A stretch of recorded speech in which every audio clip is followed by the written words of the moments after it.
ఏది అయినా ట్రై చెయ్యి ఆచి చికెన్ మసాలా. ఆచి chicken masala. T20 world cup అంటేనే హై వోల్టేజ్.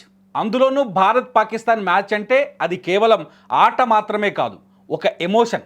కానీ నిన్న జరిగిన మ్యాచ్ చూశాక పాకిస్తాన్ అభిమానులకు ఒక విషయం అర్థమైపోయింది. అదేంటంటే చరిత్ర మారుతుందేమో కానీ భారత్ చేతిలో పాకిస్తాన్ ఓడిపోవటం మాత్రం మారదు అని. కేవలం 114 పరుగులకే కుప్పకూలిన పాకిస్తాన్ జట్టు తీరు చూసి ఇప్పుడు సోషల్ మీడియాలో మీమ్స్ వర్షం కురుస్తోంది. అటు పాకిస్తాన్ ఇన్ఫ్లుయెన్సర్లు అయితే కెమెరాల ముందే ఎడ్ చేస్తున్నారు. అసలు ఏం జరిగింది, ఆ మీమ్స్ ఏంటి, ఆ రచ్చ ఏంటో ఇప్పుడు వివరంగా చూద్దాం.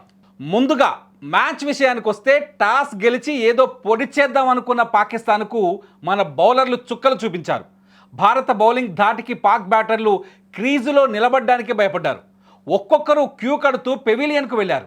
చివరికి 114 పరుగులకే ఆ జట్టు ఆల్అవుట్ అయిపోయింది. ఈ స్కోర్ చూశాక ఇండియన్ ఫ్యాన్స్ ఊరుకుంటారా, ఇదేనా మీ వరల్డ్ కప్ ప్రిపరేషన్ అంటూ ట్రోలింగ్ మొదలుపెట్టారు. 114 పరుగులు అంటే అది కనీసం గల్లీ క్రికెట్ స్కోర్ కూడా కాదని సోషల్ మీడియాలో కామెంట్స్ పేలుతున్నాయి. ఓటమి తర్వాత పాకిస్తాన్ ఇన్ఫ్లుయెన్సర్లు, యూట్యూబర్లు తట్టుకోలేకపోతున్నారు. ముఖ్యంగా మోమిన్ సాకిబ్ లాంటి వాళ్ళు గతంలో మొమెంటం మారిపోయింది, వక్త్ మారిపోయింది అని డైలాగ్ చెప్పిన వాళ్ళు ఇప్పుడు మొహం ఎక్కడ పెట్టుకోవాలో తెలియక తల పట్టుకుంటున్నారు. కొంతమంది ఇన్ఫ్లుయెన్సర్లు అయితే లైవ్ వీడియోలోనే మా వల్ల కావట్లేదు బాబోయ్, ప్రతిసారి ఇదే మాట అని జట్టును తిట్టిపోస్తున్నారు. మాకు గుండెపోటు వచ్చేలా ఉంది, ప్లీజ్ క్రికెట్ ఆడటం మానేయండి అని బ్రతిమాలుకుంటున్నారు.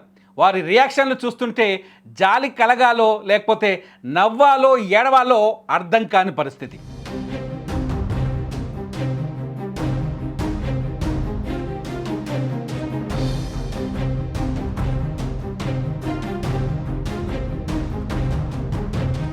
ఇక సోషల్ మీడియాలో వస్తున్న మీమ్స్ గురించి ఎంత చెప్పినా తక్కువే. పాకిస్తాన్ బ్యాటర్లు వచ్చారు వెళ్ళారు అంతే, మధ్యలో ఆట ఎక్కడుంది అని ఒక మీమ్.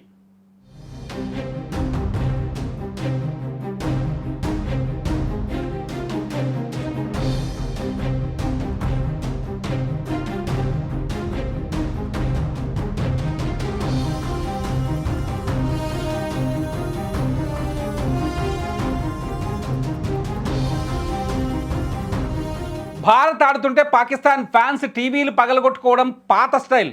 ఇప్పుడు మొబైల్ పగలగొట్టుకుంటున్నారు. ఇదొక రకమైన మీమ్.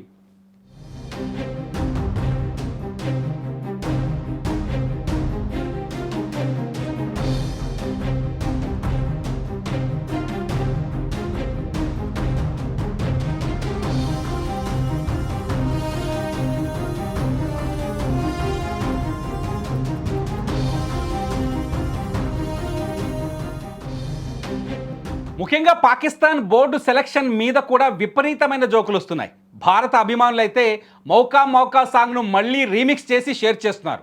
నిన్న రాత్రంతా ట్విట్టర్, ఇన్స్టాగ్రామ్ అంతా కేవలం భారత్ విజయం గురించిన పోస్టులతోనే నిండిపోయింది. మన బౌలర్లు వేసిన బంతులకు పాకిస్తాన్ సమాధానమే లేదు. ఒక పక్క వికెట్లు పడుతుంటే మరో పక్క రన్ రేట్ పెరిగిపోయి పాక్ బ్యాటర్లు చేతులెత్తేశారు. భారత ఫీల్డింగ్ కూడా ఈసారి అద్భుతంగా ఉంది. ఏ ఒక్క అవకాశాన్ని వదలకుండా పాకిస్తాన్ ఉక్కిరి బిక్కిరి చేశారు. దీనివల్ల స్టేడియంలో ఉన్న పాకిస్తాన్ ఫ్యాన్స్ మ్యాచ్ ముగియక ముందే స్టేడియం ఖాళీ చేసి వెళ్ళిపోయారంటే పరిస్థితిని అర్థం చేసుకోవచ్చు. కేవలం ఇన్ఫ్లుయెన్సర్లు మాత్రమే కాదు, వసీం అక్రమ్, షోయబ్ అఖ్తర్ వంటి మాజీ ఆటగాళ్లు కూడా పాకిస్తాన్ ఆట తీరును తీవ్రంగా విమర్శిస్తున్నారు. అసలు ప్లాన్ ఏంటి, గెలవాలనే కసి ఎక్కడా అని వాళ్ళు నిలదీస్తున్నారు. భారత్ పక్కా ప్లానింగ్తో వస్తుంటే పాకిస్తాన్ మాత్రం ఇంకా పాత పద్ధతుల్లోనే ఆడుతోందని వారు మండిపడుతున్నారు. మొత్తానికి భారత్ మరొకసారి తన ఆధిపత్యాన్ని చాటుకుంది. పాకిస్తాన్ మీద గెలవడం అంటే అది కేవలం 2 పాయింట్లు మాత్రమే కాదు, కోట్లాది మంది భారతీయుల గర్వమని మరోసారి రుజువు చేసింది. ఏదేమైనా పాకిస్తాన్పై వస్తున్న మీమ్స్తో ఇప్పుడు సోషల్ మీడియా నిండిపోయింది. పాకిస్తాన్ ఆటగాళ్ళు తలెత్తుకోలేని పరిస్థితి ఏర్పడింది. మీరేమనుకుంటున్నారు? పాకిస్తాన్ కేవలం ఆటలో లోపం వల్లే ఓడిపోతుందా, లేకపోతే భారత్ పైన గెలవాలన్న కసిలో ఆటని మర్చిపోతుందా? మీరేమనుకుంటున్నారో ఈ వీడియో కింద కామెంట్ చేయండి. చూస్తూనే ఉండండి సుమన్ టీవీ.